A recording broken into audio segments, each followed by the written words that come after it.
He had a stream of visitors, all intent on cheering him up. Hagrid sent him a bunch of earwiggy flowers that looked like yellow cabbages, and Ginny Weasley, blushing furiously, turned up with a get-well card that she had made herself, which sang shrilly unless Harry kept it shut under his bowl of fruit. The Gryffindor team visited again on Sunday morning, this time accompanied by Wood, who told Harry in a hollow, dead sort of voice that he didn't blame him in the slightest. Ron and Hermione only left Harry's bedside at night, but nothing anyone said or did could make Harry feel any better, because they only knew half of what was troubling him. He hadn't told anyone about the Grim, not even Ron and Hermione, because he knew that Ron would panic and Hermione would scoff. The fact remained, however, that it had now appeared twice, and both appearances had been followed by a near-fatal accident. The first time, he had nearly been run over by the night bus. The second, fallen 50 feet from his broomstick. Was the Grim going to haunt him until he actually died? Was he going to spend the rest of his life looking over his shoulder for the beast? And then there were the Dementors. Harry felt sick and humiliated every time he thought of them. Everyone said the Dementors were horrible, but no one else collapsed every time they went near one. No one else heard echoes in their heads of their dying parents. For Harry knew who that screaming voice belonged to now. He had heard her words, heard them over and over again during the night hours in the hospital wing while he lay awake, staring at the strips of moonlight on the ceiling. When the Dementors approached him, he heard the last moments of his mother's life, her attempts to protect Harry from Lord Voldemort, and Voldemort's laughter before he murdered her.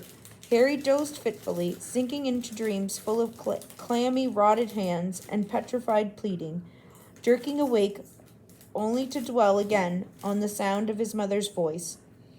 It was a relief to return on Monday to the noise and bustle of the main school, where he was forced to think about other things, even if he had to endure Draco Malfoy's taunting.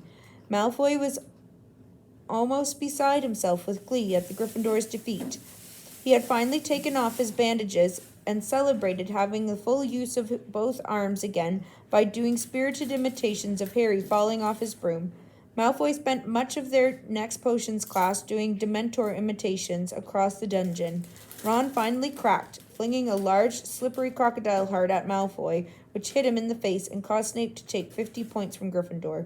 If Snape's taking defense against the Dogots again, I'm going off sick, said Ron, as they headed towards Lupin's classroom after lunch. Check who's in there, Hermione. Hermione peered around the classroom door. It's okay. Professor Lupin was back at work. It certainly looked as though he had been ill. His old robes were hanging more loosely on him, and there were dark shadows beneath his eyes. Nevertheless, he smiled at the class as they took their seats, and they burst at once into an explosion of complaints about Snape's behavior while Lupin had been ill. It's not fair. He was only filling in. Why should he set us homework? We don't know anything about werewolves. 2 rolls of parchment. Did you tell Professor Snape we hadn't covered them yet? Professor Lupin asked, frowning slightly. The babble broke out again. Yes, but he said we were really behind. He wouldn't listen. 2 rolls of parchment. Professor Lupin smiled at the look of indignation on every face. Don't worry. I'll speak to Professor Snape. You don't have to do the essay. Oh, no, said Hermione, looking very disappointed. I've already finished it. They had a very enjoyable lesson. Professor Lupin had brought along a glass box containing a Hinky-Punk, a little one-legged creature who seemed as though he was made of wisps of smoke, rather frail and harmless-looking. Lose travellers into bogs, said Professor Lupin, as they took notes. You notice the lantern dangling from his hand? Hops ahead, people follow the light, and then the Hinky-Punk made a horrible squelching noise against the glass. When the bell rang, everyone gathered up their things and headed for the door, Harry amongst them. But, wait a moment, Harry, Lupin called. I'd like a word.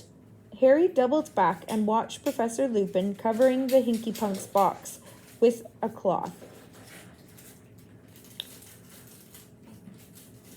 I heard about the match, said Lupin, turning back to his desk and starting to pile books into his briefcase. And I'm sorry about your broomstick. Is there any chance of fixing it? No, said Harry. The tree smashed it to bits. Lupin sighed. They planted the Whomping Willow the year that I arrived at Hogwarts. People used to play a game, trying to get near enough to touch the trunk. In the end, a boy called Davy Gudgeon nearly lost an eye, and we were forbidden to go near it. No broomstick would have had a chance. Did you hear about the Dementors, too? Said Harry, with difficulty. Lupin looked at him quickly. Yes, I did. I didn't think any of us have seen Professor Dumbledore that angry. They have been growing restless for some time, furious at his refusal to let them inside the grounds. I suppose they were the reason you fell? Yes, said Harry. He hesitated, and then the question he had to ask burst from him before he could stop himself. Why? Why do they affect me like that? Am I just... It has nothing to do with weakness, said Professor Lupin sharply, as though he had read Harry's mind. The Dementors affect you worse than others because there are horrors in your past that the others don't have. A ray of wintry sunlight fell across the classroom, illuminating Lupin's grey hairs and lines on his young face. Dementors are among the foulest creatures that walk this earth. They infest the darkest, filthiest places. They glory in decay and despair. They drain peace, hope, and happiness out of the air around them. Even muggles feel their presence, though they can't see them. Get too near a Dementor, and every good feeling, every happy memory will be sucked out of you.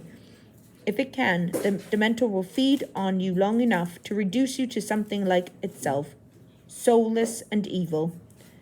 You'll be left with nothing but the worst experiences of your life, and the worst of what has happened to you, Harry, is enough to make anyone fall off their broom. You have nothing to feel ashamed of. When they get near me, Harry stared at Lupin's desk, his throat tight. I can hear Voldemort murdering my mother. Lupin made a sudden motion with his arm, as though he had made to grip Harry's shoulder, but thought better of it. There was a moment of silence, then. Why did they have to come to the match? Said Harry bitterly. They're getting hungry, said Lupin coolly, shutting his briefcase with a snap. Dumbledore won't let them into the school, so their supply of human prey has dried up. I don't think that they could resist the large crowd around the Quidditch pitch. All that excitement, emotions running high. It was their idea of a feast. Azkaban must be terrible, Harry muttered. Lupin nodded grimly. The fortress is set on a tiny island, way out to sea. But they don't need walls and water to keep the prisoners in. Not when they're all trapped inside their own heads, incapable of a single cheerful thought. Most of them go mad within weeks. But Sirius Black escaped from them, Harry said slowly. He got away. Lupin's briefcase slipped from the desk. He had to stoop quickly to catch it. Yes, he said, straightening up. Black must have found a way to fight them. I wouldn't have believed it possible. Dementors are supposed to drain a wizard of his powers if he is left with them too long. You made that Dementor on the train back off, said Harry suddenly.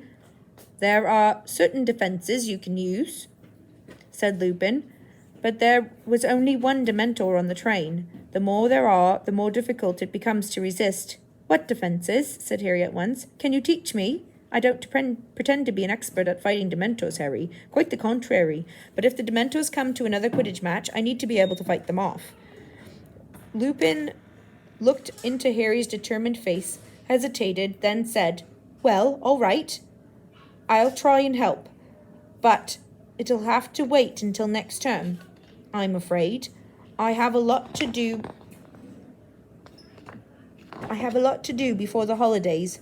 I chose a very inconvenient time to fall ill.